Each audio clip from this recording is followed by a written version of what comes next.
शैतानिर्रजीम बिस्मिल्लाहिर्रहमानिर्रहीम। मैं शाहिद बेग अपने चैनल आसानिया से आपसे मुखातब हूँ। आज मेरे टॉपिक का इन्वान है हिंदुस्तान की चीखें।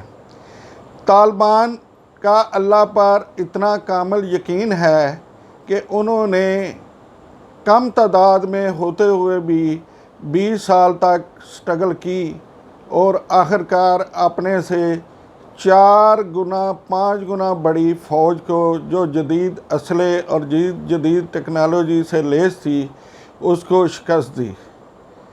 और उसमें उनको कोई बैरूनी इमदाद भी हासिल नहीं थी। उस दिन से लेकर जिस दिन से अफ़गानिस्तान पे तालिबान ने कब्ज़ा किया है, हिंदुस्तान की बुरी तरह चीखें निकल रही हैं और वो पाकिस्तान के वज़ीर आज़म इमरान ख़ान और चीन के सदर ली पिंग को बहुत बुरा भला कह रही हैं और उनको बड़े गलत अलकाबात उनका मीडिया दे रहा है। ऐसा लग रहा है कि अफ़गानिस्तान नहीं फ़तह हुआ, ये हिंदुस्तान फ़तह हो गया।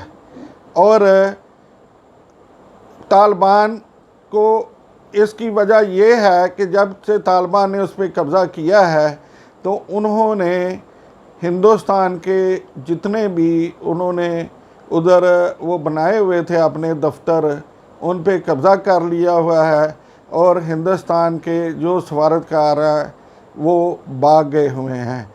और तालिबान को उन के ऑफिस से ऐसी दस्तावेज़ात मिली हैं जिससे वो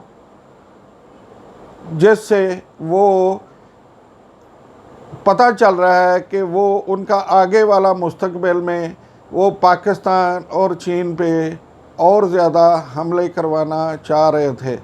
और जब से अशरफ गनी की हुकूमत थी अफ़गानिस्तान पे, उस वक़्त से लेकर तालिबान की फतूहात तक पाकिस्तान में जितने भी खुदकश हमले हो रहे थे, उनके पीछे हिंदुस्तान का हाथ था। और पाकिस्तान पर उनकी दरअंदाज़ी बड़े ज़ोरों से हो रही थी।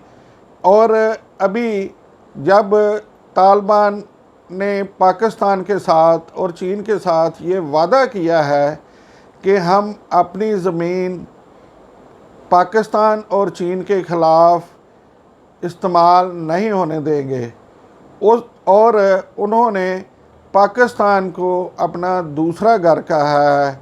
उनके जो स्पोक्समैन है जिनका नाम ज़बीउल्लाह है, उन्होंने ये कहा है कि हम अगर हिंदुस्तान ने पाकिस्तान में दखलअंदाज़ी की या हमला करने की कोशिश की तो हम हिंदुस्तान का दंदान शिकन जवाब देंगे। और इसमें इंडिया वावेला मचा रहा है। चीन पहले ही दासू डैम पे जो हमला हुआ था उसके ताने बाने इंडिया से मिलते हैं जाके, और इसीलिए चीन जो है वो पहले ही इंडिया पे बहुत गर्म है। तालिबान पहले ही कह चुके हैं कि अगर इंडिया ने पाकिस्तान पे हमला किया तो हम उसको सही सबक सिखाएंगे। और इंडिया वाले ये जब से अफ़गानिस्तान पे तालिबान का कब्ज़ा हुआ है तो वो ये कहते हैं कि इस तरह कश्मीरियों की, जो मकबूजा कश्मीर में कश्मीरी हैं, उनको भी तक़वियत मिल रही है और उनके भी जो आज़ादी है उसमें भी वो तेज़ी आ गई है। और तालिबान कहते हैं कि हम पाकिस्तान के साथ कंधे से कंधा मिलाकर लड़ेंगे और इनके साथ हम खड़े हैं। अब भी हमें अपने अफ़गानिस्तान में थोड़ी से अपने आप को स्टेबल कर लें, उसके बाद हमारा जो अगला टारगेट है वो मकबूजा कश्मीर है। और इसी वजह से आप इंडिया के मीडिया में देखें जो या टीवी पे इंडिया के मीडिया की खबरें सुने तो उनकी चीखें इंडिया से होती हुई पाकिस्तान और चीन में आ रही हैं। और इस तरह अभी ये लग रहा है कि जैसे अफ़गानिस्तान में ये था कि तालिबान 1 साल बाद काबुल पे कब्ज़ा करेंगे, कोई कह रहा था 9 महीने बाद कब्ज़ा करेंगे, उन्होंने 6 दिन से भी कम अरसे में कब्ज़ा कर लिया। और इसी तरह ही जिसके बारे में, कश्मीर के बारे में लोग सोचते हैं कि वहाँ शायद कब्ज़ा ना हो, ये इंडिया की ये एक बड़ी साजिश है कि जिसके तहत उन्होंने कश्मीरियों को दबाया हुआ है।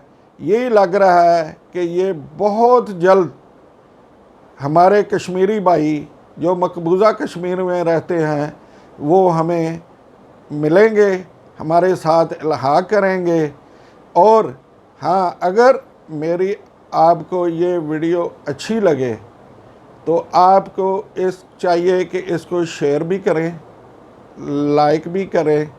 और हाँ, अगर कश्मीर में आपके कोई जानने वाले रह रहे हैं मकबूजा कश्मीर में या आज़ाद कश्मीर में, तो मेरी इस वीडियो को उनके साथ शेयर भी करें ताकि उनको पता चले कि हमारे पाकिस्तानी भाई जो हैं वो हमारे लिए फ़िक्रमंद हैं।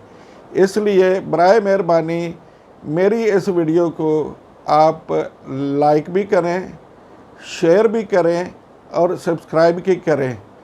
पाकिस्तान जिंदाबाद।